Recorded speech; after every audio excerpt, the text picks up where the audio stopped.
Bloomberg Audio Studios. Podcasts, radio, news. The Stock Movers Report, your roundup of companies making moves in the stock market, harnessing the power of Bloomberg data. Let's take a look at some stocks on the move today. I'm Nathan Hager, joined by Bloomberg's Kriti Gupta on this Monday morning. Google parent Alphabet making some more AI news. Kriti, good morning.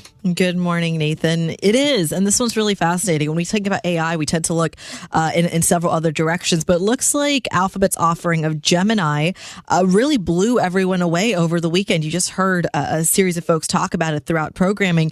This is really crucial. This is its third version this week, and apparently, according to some industry benchmarks, and I'm no expert here, Google's Gemini large language model surpassed the quality tests, or the vibe checks, according to its senior director of product management, to the likes of ChatGPT. So really just a massive boost for that product. And it's something that's being reflected in the stock this morning. GOOG is your ticker for the Class C shares. Those are the ones that we like to look at. Higher by about 3%, trading at $308 a share.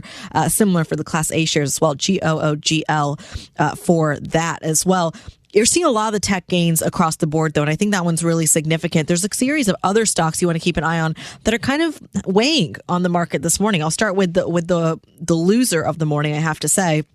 Eli Lilly shares taking a hit, down about 1.6%. LLY is your ticker. Shares are trading at 1,042. It's quite the figure there. But this is coming after you're seeing some of the shares under pressure because Novo Nordisk, its prime global competitor, released some Alzheimer's trial data that actually did pretty well. So you are seeing Eli Lilly respond to that. It also just got a price target upgrade from Bernstein. So I wonder if some of these losses reverts itself later in the session. Something to keep an eye on for sure. I want to stick with the healthcare space, though, Nathan, if I can, and talk about the insurers. That's where we're seeing quite a little bit of action. There is some reports and suggestions that we are going to get a change of tone from Donald Trump in terms of what healthcare policy in the United States might actually look like. And this is going to be significant. We're going to see the idea of potentially an extension of Obamacare subsidies by about 2 years. At least this is according to reporting. This is not confirmed just yet, but it's enough to increase some of the moves in the likes of United Health, for example, Cigna,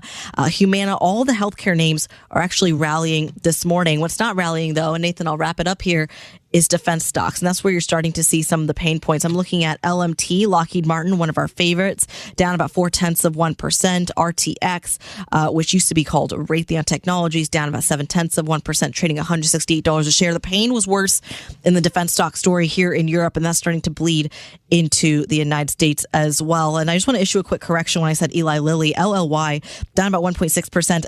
I had previously said that it had responded to some Alzheimer's trial data. It looks like Novo shares also took a bit of a hit, failing their long shot Alzheimer's effort. The trial data itself for the revamp actually did better. So just want to clarify that. Nevertheless, Eli Lilly is still your worst performer this morning. LLY is your ticker this morning. The Stock Movers Report from Bloomberg Radio. Check back with us throughout the day for the latest roundup of companies making news on Wall Street. And for the latest market-moving headlines, listen to Bloomberg Radio live. Catch us on YouTube, Bloomberg.com, and on Apple CarPlay and Android Auto with the Bloomberg Business app.